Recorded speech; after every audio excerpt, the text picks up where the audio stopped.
Hi, and welcome to today's tarot reading. My name is Angelina of Your Authenticity Witch, and today's pick a pile reading is going to be: what is something in a past life that I need to know?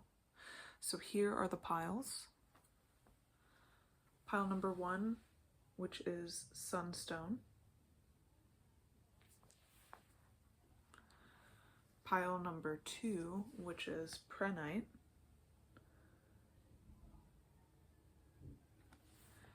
And pile number 3, which is NUUMMITE.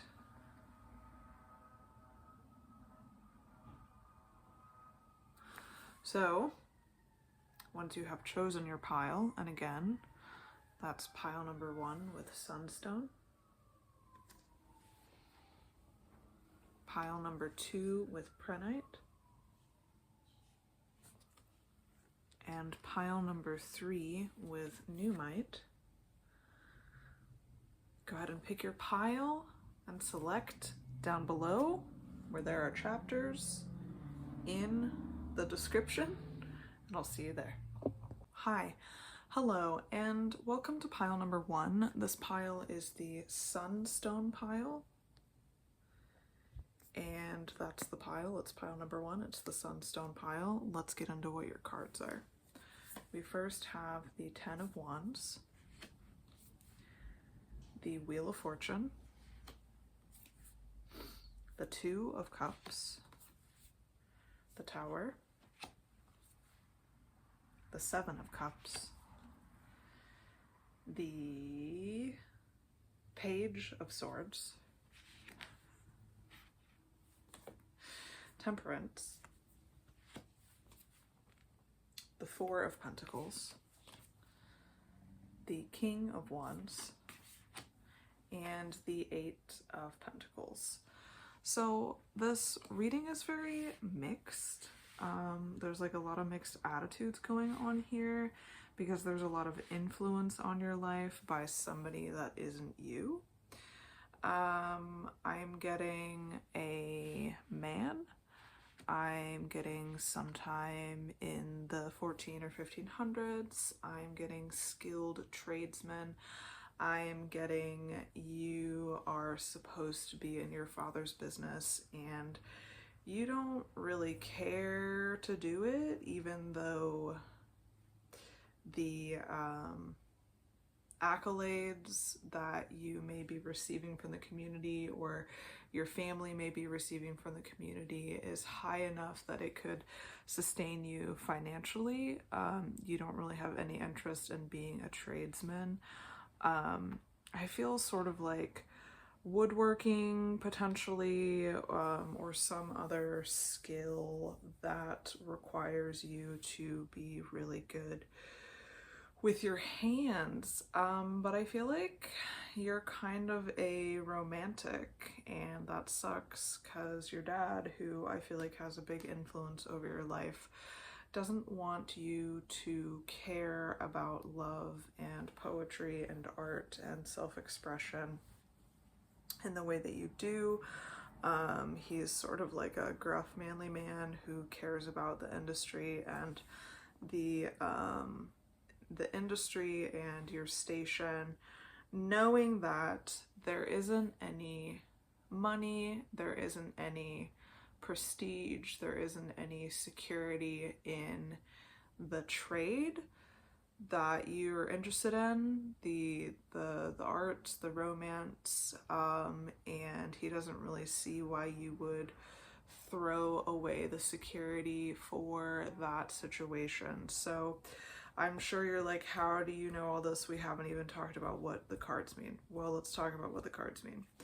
So in regard to the security of the job is this 4 of Pentacles, and I kind of feel like this is the vibe of your family, where they're interested in building security and saving money because money is hard to come by and it is hard to make a living. Like, you're not of the peasant station, but you are in the lower end end of the tradesman economy.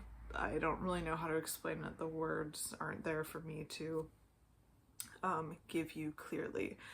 So I'm imagining that there's a lot of I'm so sorry, I burned a bunch of resin and I feel like it's kind of suffocating me.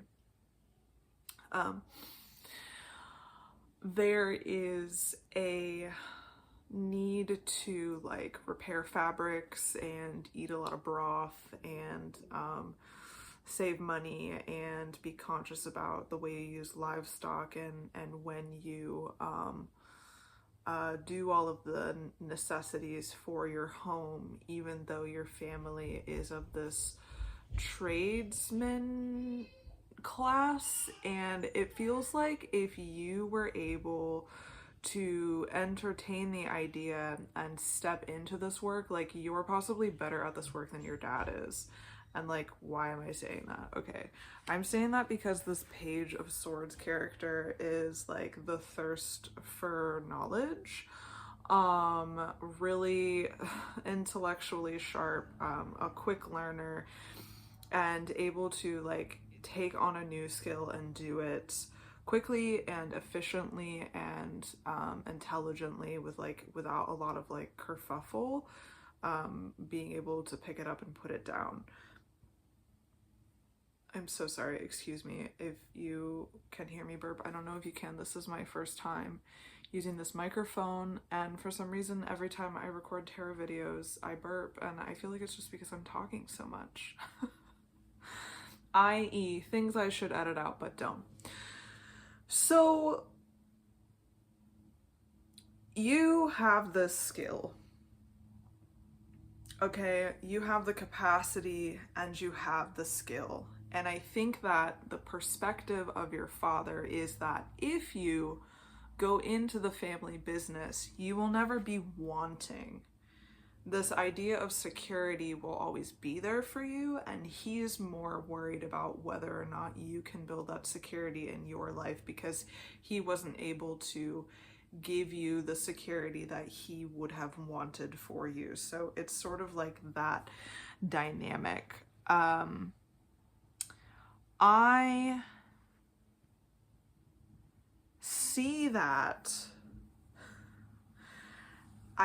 that you were presented with a choice, a decision in multiple times, like multiple different decisions in different ways. It's almost like every time you said yes or no to a decision, another path was opened up. And so the way that you keep, I guess it's like rotating in a circle. It's like taking the same path with a boat over and over again, but you're like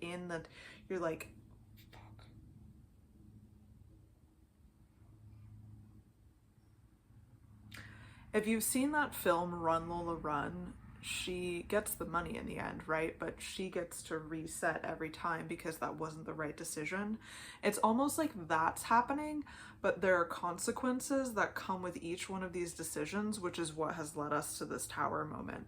So let's examine what each one of these things mean in reference to your decisions. So this Seven of Cups is like this feeling of overwhelm and possibility based on the amount of things that you possibly could choose from.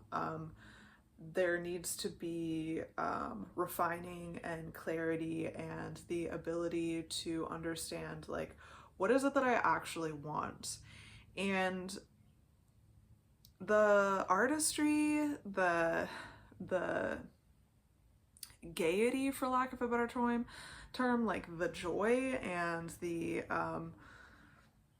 pride that you receive from being in the arts is so much more fulfilling to you than learning this skilled trade, that you would rather risk it all. And it's causing a lot of arguments, and it's causing your father and family to have all of this responsibility and burden placed on them. And they're really feeling like you're selfish. I get the feeling as well that you're an only child. So it seems like path number one, you choose to deal with being in the arts. And I feel like that means for you either painting or song, potentially. And those two things make you happy and bring you success very quickly. Way quicker than your father thought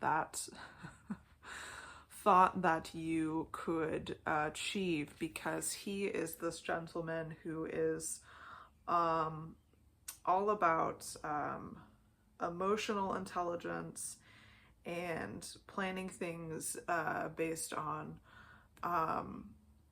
like, even though he has that emotional intelligence, he's still planning things based on profitability and like the inevitable outcome of things.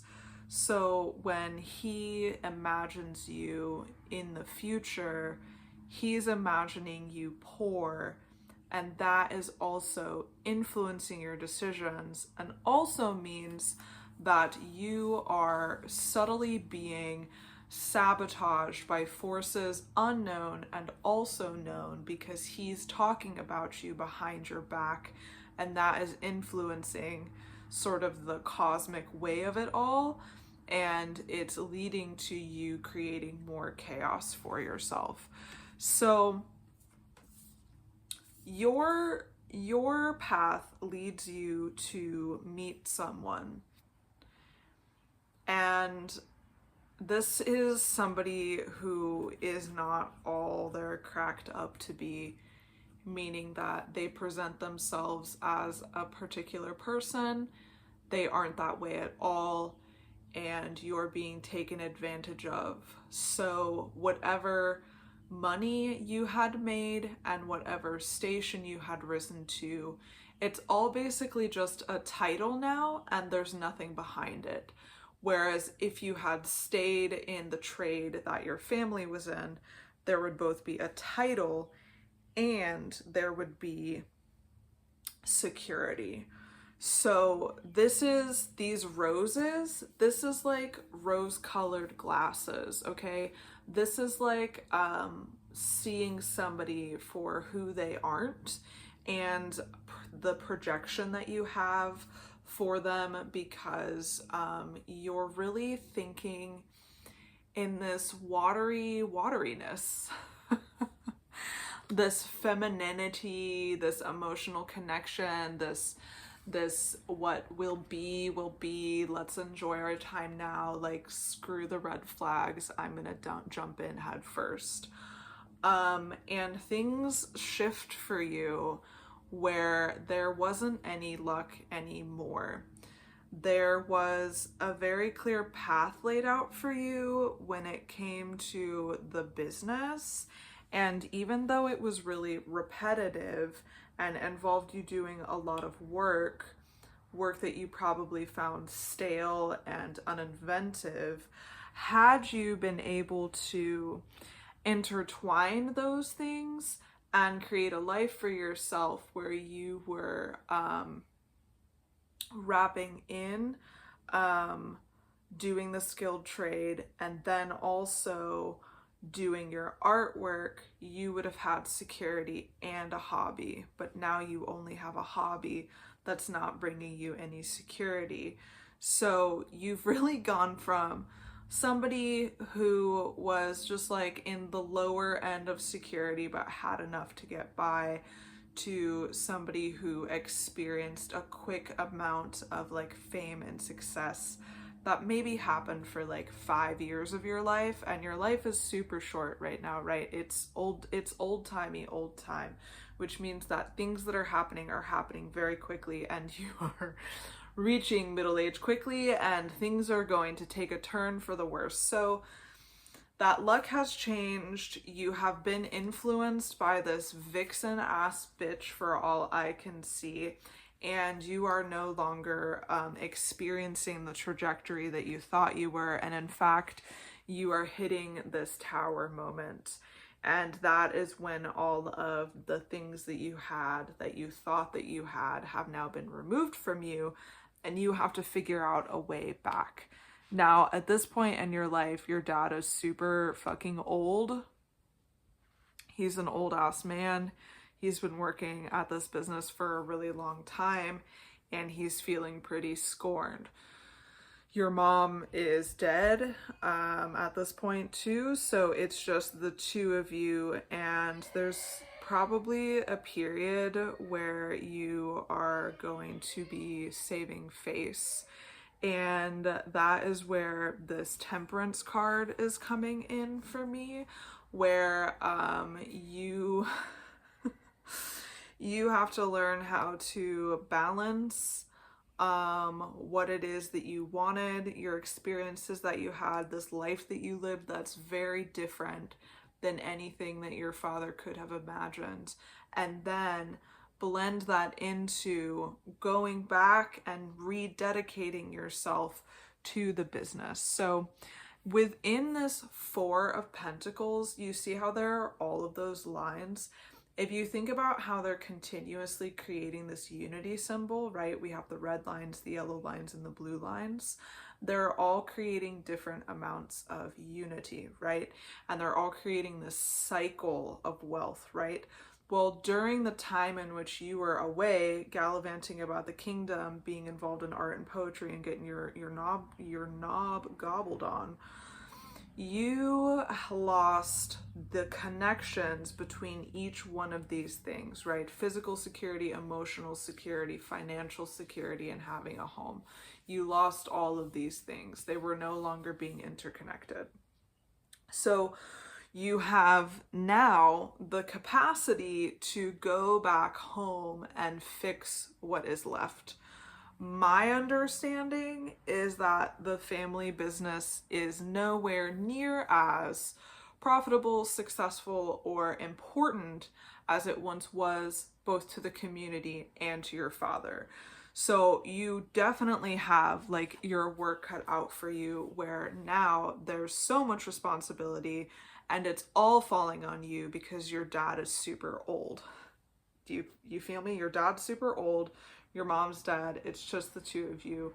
You're coming back home essentially to your childhood home and the old age that you are, because you're both super old. Like imagine if your dad's old, like you're also super old. So you're coming home, you've got to rebuild your life, and it's not going to be easy because essentially you have to re-rotate you have to re-rotate this Wheel of Fortune, right? In order to resurrect things and die with any semblance of a name for yourselves. And I have to be honest, person in pile number one, it doesn't seem like you're ever going to get there. Now, I know that this repetition eventually leads to reward, but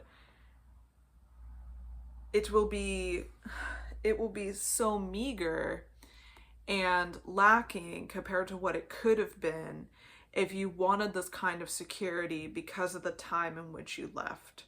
So it was sort of like you had one choice or the other, which was to stay at home and work this repetition in order to create this continuous channel of wealth that would allow the Wheel of Fortune to rotate into setting you up with literal security when it comes to having a home and having food on the table and potentially having like a wife and child, etc.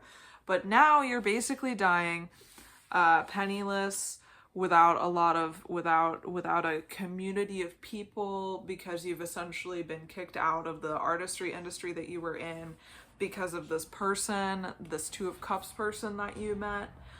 And it's looking really bleak, and I do not think that you died in a happy way, because you were never you were never able to mend things with your dad in the correct way. You were never able to put the business back together in a profitable way, and you were never able to receive the accolades from the community that you wanted about your art. And it's almost like I'm imagining you going into a room in your house that you have with your father, and what you're seeing is just all of your old paintings that you did, and maybe the sheet music that you had written, because like I said, with this Page of Swords situation, your mind is very sharp, and I feel like having that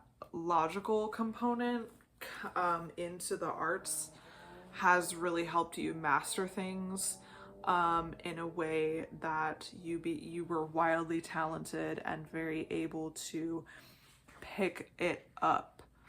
So what I imagine now is happening for you, not in this life, sorry, not in the card reading life, but in your life, this current life arc, this now,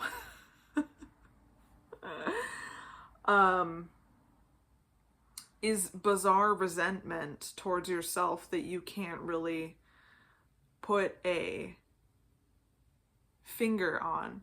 Because I just imagine that if I died full of regret because I abandoned my family business and nobody cared about me as an artist because this lady took me for all I was worth, I would have some feelings that passed on between that life and this life. So there could be some resentment, some innate talent to art that you have or have not tapped into. And I feel like, honestly, the same struggle. Should I fund all of my time and responsibility into art? Should I fund all of my time and responsibility into this labor job, this corporate job, this whatever job? How can I be two people at once? How do I know what the right decision is? A real, again, Seven of Cups situation. And the regrettable thing about it, and what I think you probably took away from this life, is that you don't know what you want until you have it, and then you see if it's what you want, right? I'm getting the impression that you wouldn't have traded this life for anything else. This experience, these people, the things that you saw when you were intertwined in royalty, etc. But the way that it hurt your family is something that you really regret. So I don't know, if like you have a family now, or you plan to start a family, or you're just having a hard time because a lot of things are happening. But those are some things to consider. And if you have any interest in examining your past lives, if you want to look at your Akashic Records, that's something that I can do. Those are one of my services at Your Authenticity Witch. I do tarot. I do medium tarot now, where we can contact somebody that you know who has died. I also do Akashic Record healing, where we look at your records and we can heal a particular source memory that is causing you trouble in this timeline. And I also do a bunch of other fucking shit. So there will be links and places, and you can click on them and whatnot. Please interact with this video, pile number one. I'd really appreciate it. Tell me what you got out of it. I'm very curious. I've never done readings like this before, but I just kind of felt like, hey, if I was alive and I wanted to know something about my past life, tarot would be the way I would find it. Okay, bye. Pray Night pile number 2. This is that pile. Welcome, pile number 2. Let's look at your cards. You know what, I forgot about this deck and I don't remember what the symbols are, and it's going to be a grand adventure. Okay, so we have the 6 of Fire. We have the 10 of Air. We have the 3 of Water. We have the Star. We have the Seven of Fire. We have the Fool. I have the Five of Fire. I have the Knight of Earth. I have the Ten of Water. I have the Eight of Water. And I also have the Emperor. So I think what's interesting primarily about this reading is these wands, this 5, 6, and 7 of wands. Why are we seeing you go from one place to the other? Like, what's happening? There's a lot of conflict, and I'm not seeing a lot of, how do I want to say this? Like, there are plenty of moments of celebration for you and harmony in your like mind and body. What if what you're experiencing is just human life, where there's turns, where there's just turns back and forth?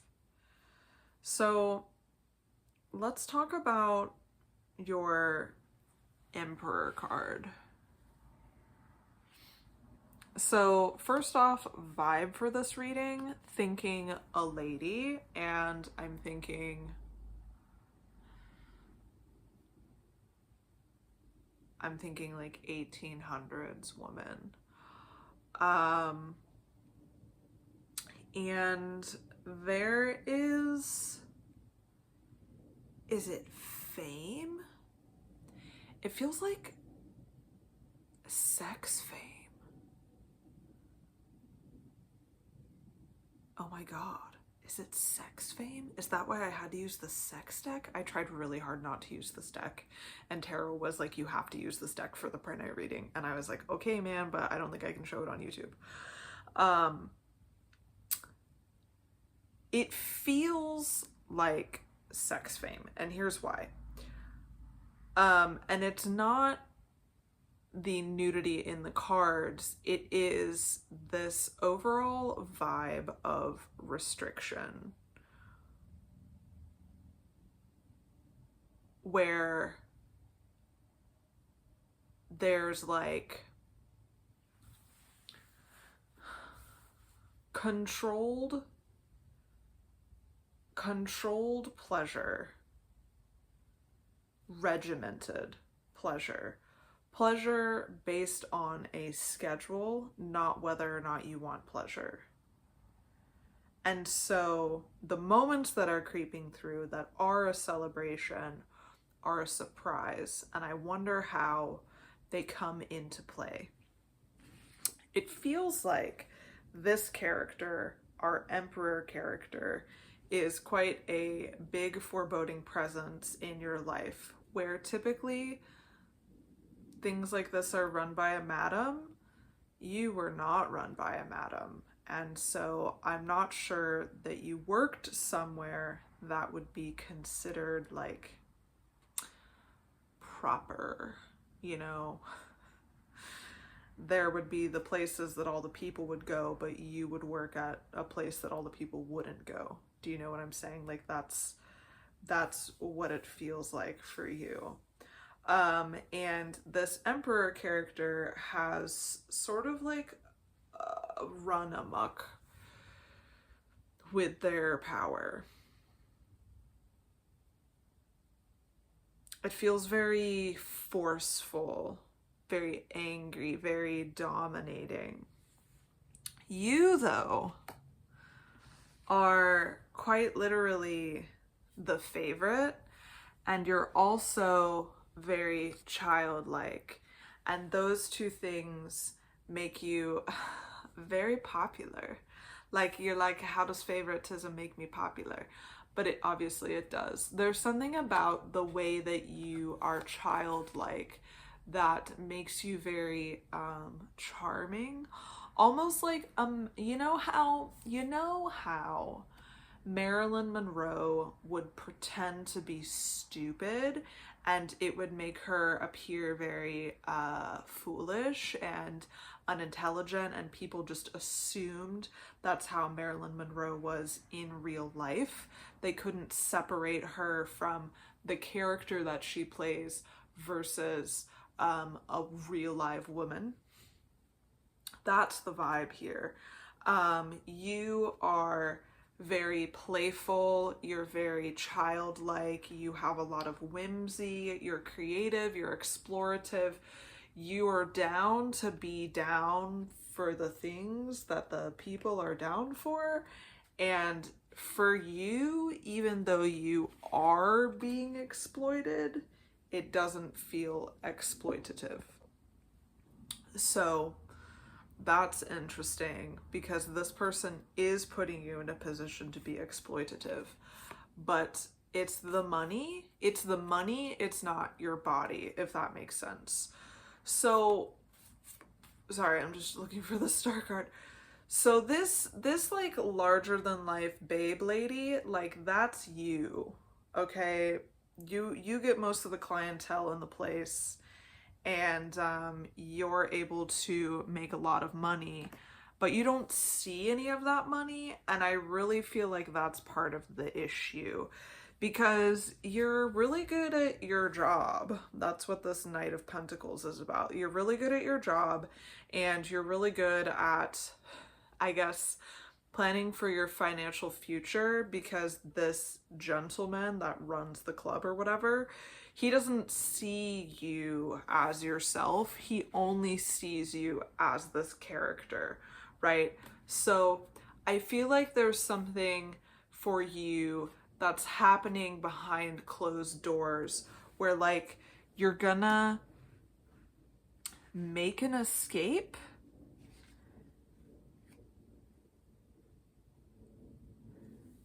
Plan to leave and make an escape. And I feel like some of the conflict that comes up is because of the pretending that you have to do, as well as the alignment with particular figures in the community. You know, just my life in TV.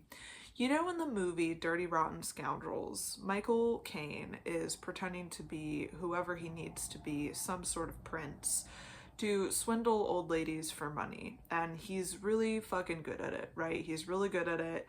He has a mansion and a pool and the police clerk who are all on his side, and he takes Steve Martin in. Anyways, now I'm just explaining to you the plot of this movie. That's the vibe, right?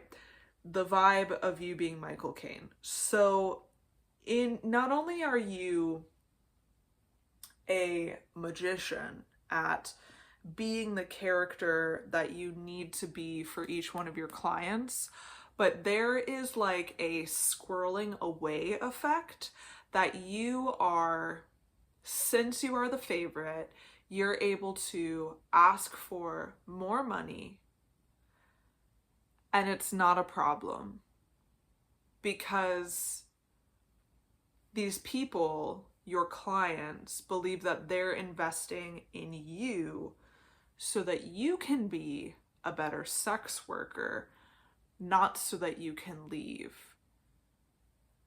And that's where the conflict comes from, because I think you're found out in the process. And people are very mad at you, because since they're paid clients, there's this whole thing where like they're not able to see your life from your perspective. They can only see it from their perspective, and their perspective is that they want to fuck you. And since they want to fuck you, that's all they're thinking about. And they're like, how dare you? How dare you? So first we have we have this five of wands. See how, can you even see the other lady? Hold on. Let me cover this guy from this way. See how, they're fighting over this man and he's sort of like being torn apart. Like, this isn't even ecstasy. It's literally like he's being torn apart because these ladies are going to rip him from limb to limb in what they feel like is a state of ecstasy, but he feels like is literally turning him inside out. It feels like an argument to end all arguments with somebody who feels like they have complete ownership over you, and it's not this emperor character. It's one of your clients. And that's gonna be problem number one, is gonna be this conflict. I feel like it goes on for some time and that there isn't any way that this person is going to agree with you, decide to be on your side. They don't even have that idea where they're like, well, since you're gonna dip, like, you can come stay with me, because they're cheating on their wife with you. You know what I'm saying? Like, it's one of those scenarios. Like, it's the 1800s, bro. Like, this is the thing. If you have money to pay for someone, it's because you don't want to be sleeping with your wife. So that's stage number one. And it is, it starts to weigh on you because you feel like you're gonna get in trouble violently. And that's what I feel like this Eight of Cups is about. There is this despair and movement away from things that you have, right? Which is, in this case, the small amount of financial security that you have from the Emperor, which isn't much. It's like less than 10% of your earnings. And then there's what you're able to ask the men that you're sleeping with for. So the issue that happens is, like, you're thinking, do I even continue to move forward with this path? And will I even find success? And is it worth it for me to not only continue to exploit these people that I'm with, but also play everyone for the fool by being a fool? And the answer is yes, because you continue to do it anyways, even though you're having those doubts. And so we are seeing some success. This is you on the job, Six of Wandsing it, having a celebration, getting to it, but also getting to it. It's this gentleman that you had this fight with. You all just agree to disagree, and he continues to see you because he likes you so much.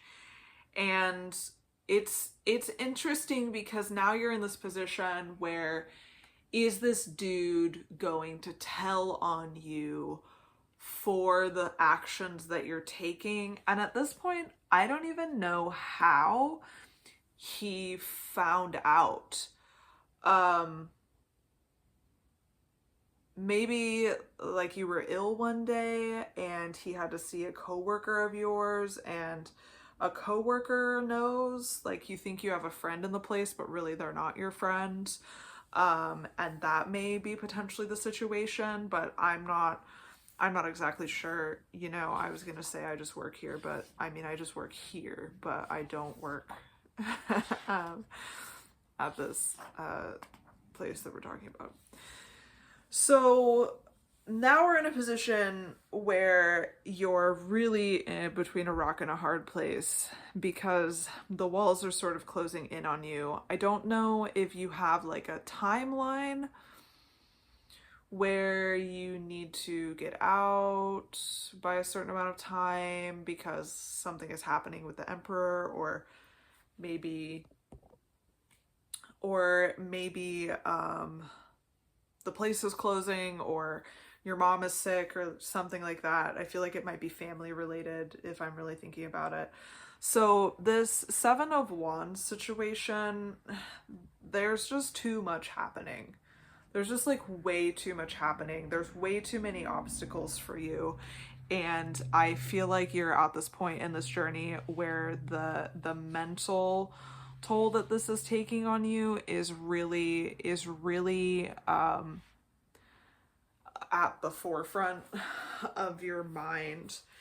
You continue on your journey though, because this is the most important thing you've ever done. I don't think that you intended to get mixed up with the Emperor character, and I don't think you intended to work as long as you did for the Emperor, but it sort of became a situation of indentured servitude, where now that you're there for a long time, and it's going to be hard as hell to get out because they're doing that thing where like, well, you have to pay for room and board and it comes out of your blah blah blah, and so you only have blah blah, you know what I'm saying? So with the responsibility of that whole situation with the Emperor, and then the way that you're feeling about your family and like the timeline that you have to dip, you're really feeling overwhelmed. Your clients, things seem to be going well though, like with your clients and everything, and I feel like you have been able to sort of let down part of that fool character and show them more of your vulnerability while also still being the fool character. And it is actually really appreciated, which is why you're still the star, because you have more realness than all of the women at the place. And it is something to be cherished. And that's just who you are as a person. So that's pretty cool. So I'm seeing that you have friends on the inside now. I don't really know what changed between the gentleman who potentially found out from another client, right, when we were on this Five of Wands shit, or what, but something has changed, and the women around you are now rallying to help you move forward.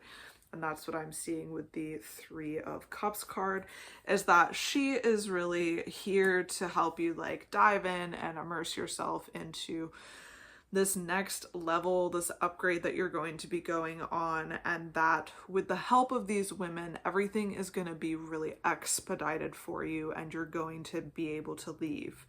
Now, we're sort of at this juxtaposition because we have this 10 of Cups, which is dope, because we have all of this celebration for all of the work that you've done and this rainbow at the end and like everything really amazing and harmony and blah, blah, blah.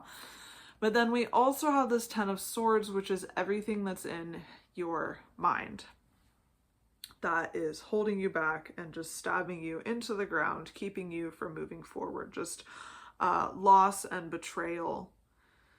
So I think that when you are able to leave, the freedom and joy that you receive from that freedom and how you are welcomed home in the trying times that your family has is something that you really enjoy, but you are of course never allowed to go back to where you came from. And you're living in a situation now where a community that you once had outside of the sex work industry is now not on your side because you're being seen as like your reputation has been tarnished or whatever. And that is where the sense of betrayal comes from. And it's almost like, I feel like your mom is dying of some sort of like dementia related illness, or like the way in which she's dying has made it seem like she is demented. And so when you show up, not only does she not really know who you are, but she knows that you have a bad reputation and that she doesn't want you in her midst. And that is really painful for you, obviously, because of how hard you work to get there and how much you love your mother.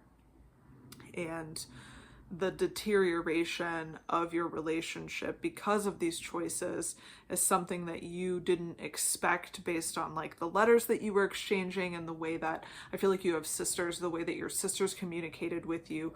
Because your sisters love you so much, you felt that your mother would also be communicating, and reciprocating the same amount of love that your sisters were. And I think if we want to talk about what's affecting you in this life, it's probably a lot of that sense of betrayal and loss that you had with your mother figure in this relationship and in this lifetime, and the relationship that you had. And I imagine that there's probably some stuff going on in your sex life and potentially between a toxic significant other who could be this emperor character and or has a lot of traits of this emperor character, which could be really terrible. And additionally, if we want to talk about Akashic record shit, which we are, because that's why we're doing these readings, because I'm an Akashic record healer and I also wanted to talk about past lives in reference to Akashic records.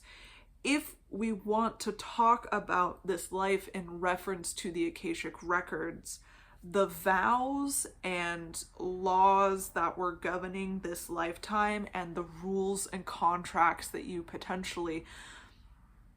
not potentially, but very well did live under in this industry have more than likely permeated the life that you're in now. Meaning that there are things holding you back about your sexuality, your relationship with men, potentially the relationship with your mother, that have not sit right or have caused you to create patterns that are really toxic that are tied to this lifetime. I hope that makes sense.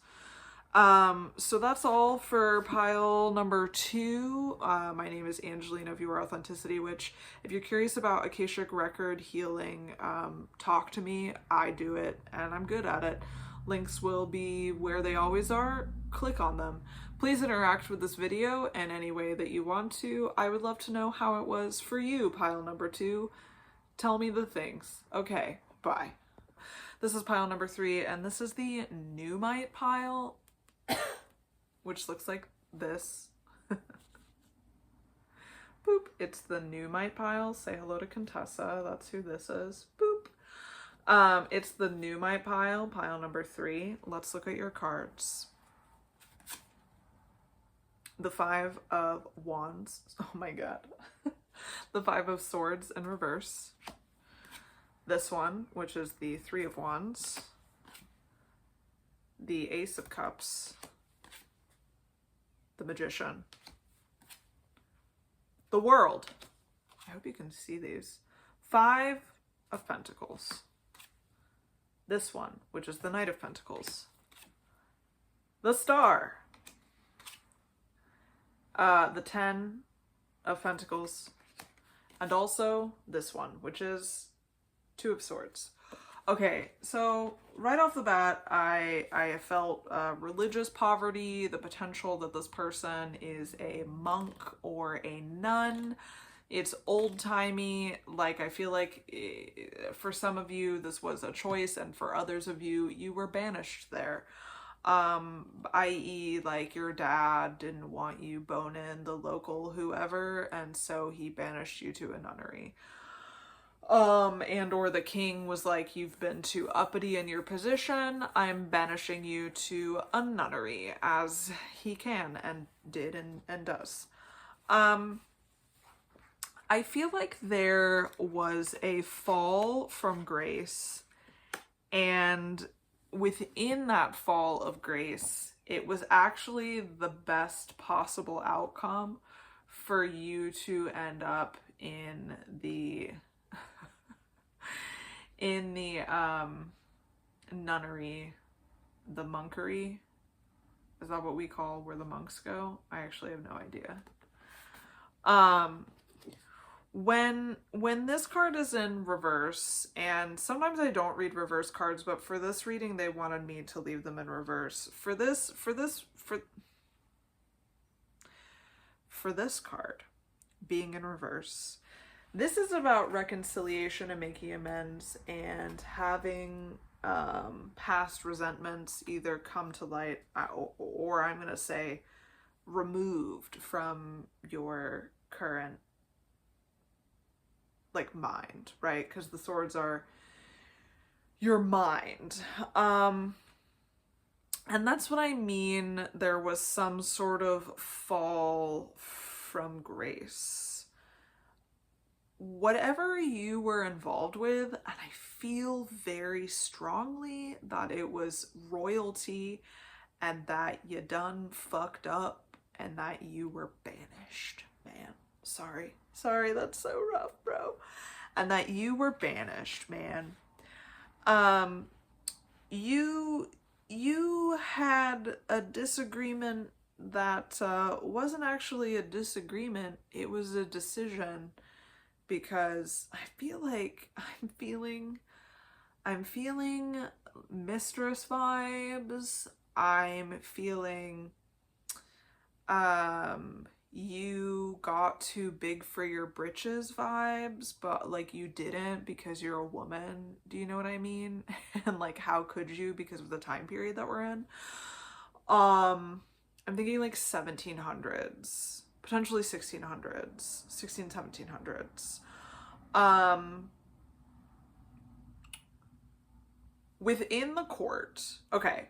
So like this and this, these are two things that remind me of literally the court, the 10 of Pentacles, and then also the world. You have in your station all the things that you could have ever wanted in your life, but there is a piece of the puzzle missing.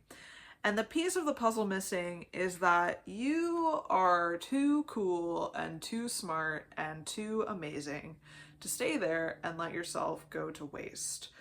I feel like there is a desire to read, to educate yourself, to educate the women around you, to do more than play games and laugh and gossip.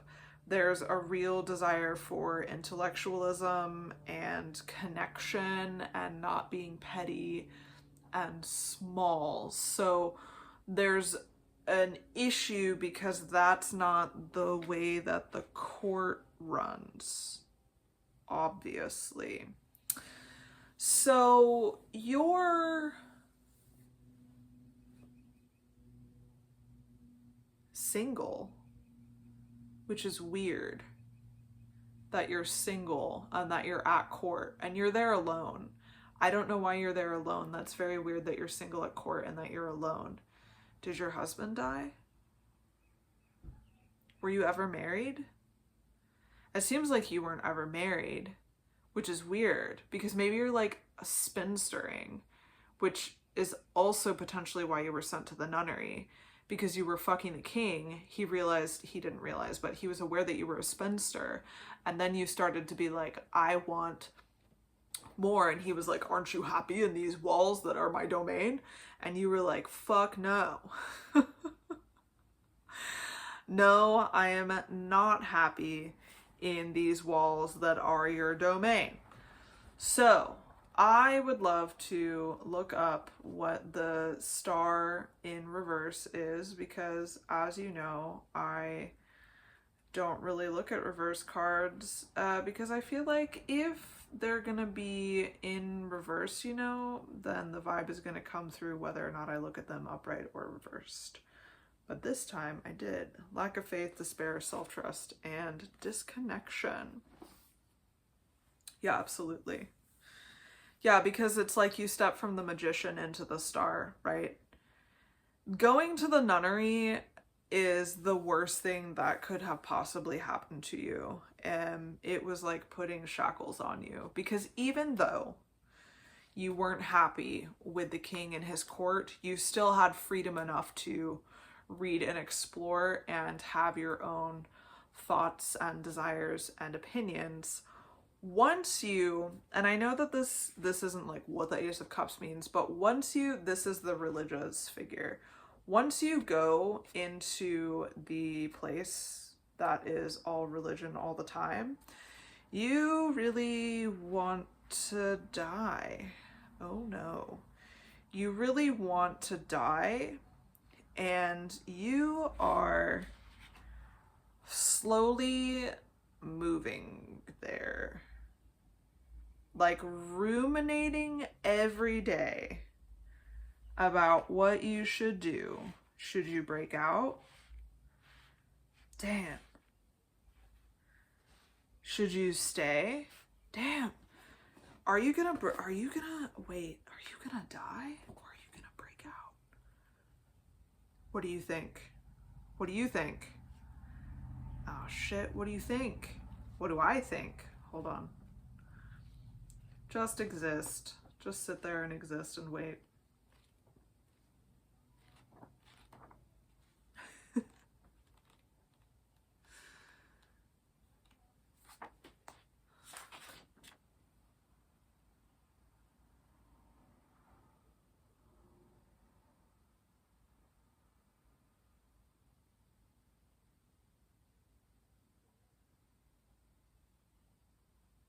Okay.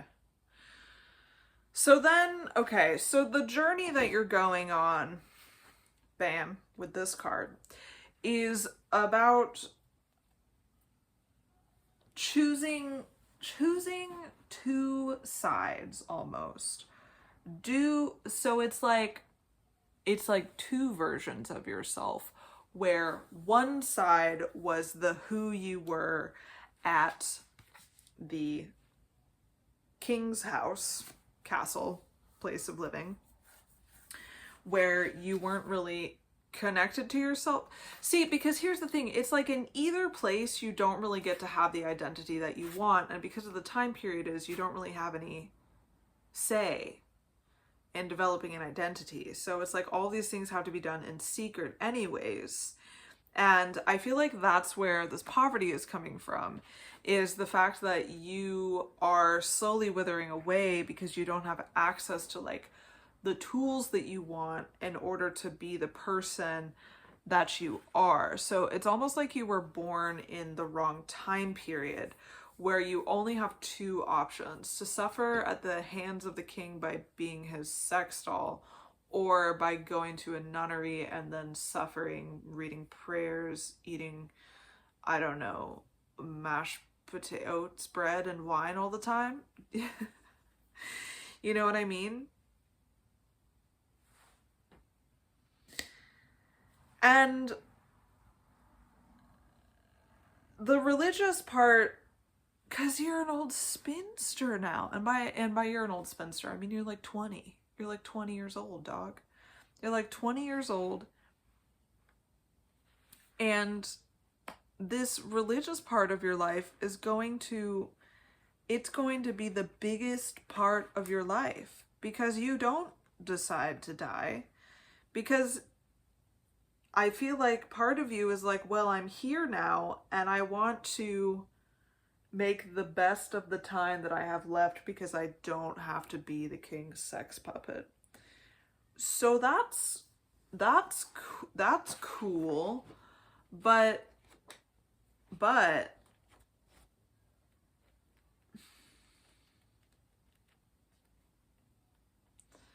what is this choice that you have to make?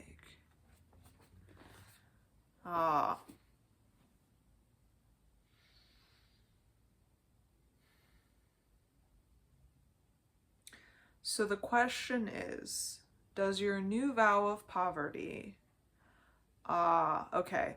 Does your new vow of poverty give you all that you wanted or take away all that you are? When you were living in the kingdom of the king, did you actually have everything, or were you still being controlled because you had to live more directly by the king?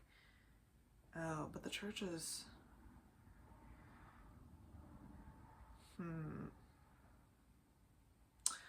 There's a recognition for you that you're still having to live under the king's rule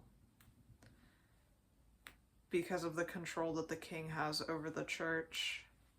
Damn, you're really salty about things, and you're never able to find your way out of this. And I kind of just feel like you live in turmoil, waiting for things to conclude. And the decision that you weigh on every day is whether or not you want to continue to live or or kill yourself, because you're unhappy with the just incredible disconnect between who you are forced to be and who you are. And I don't think you were ever given a fair chance to figure out who you are.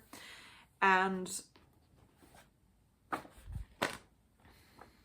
that's part of the problem. That's part of the resentment. That's part of the big loss of identity that you're feeling.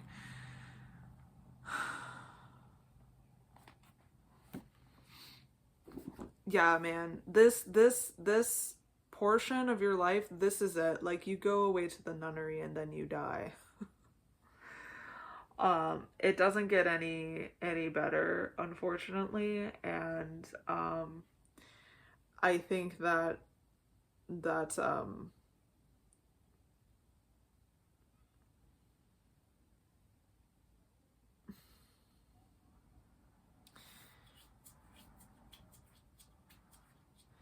the deterioration of your mind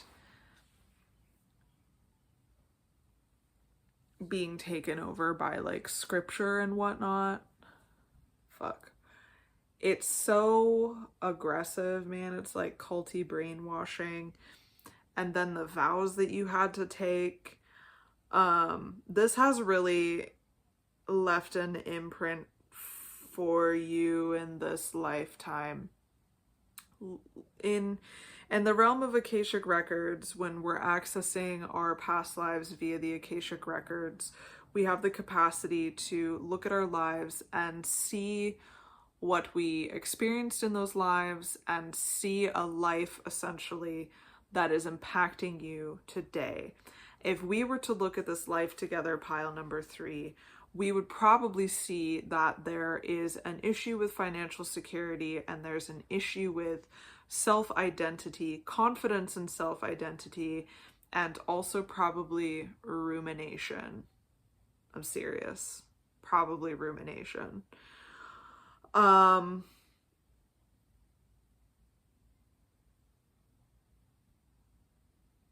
The religious vow could mean either two things. One, you're severely anti-religion. You vowed to like never be religious again.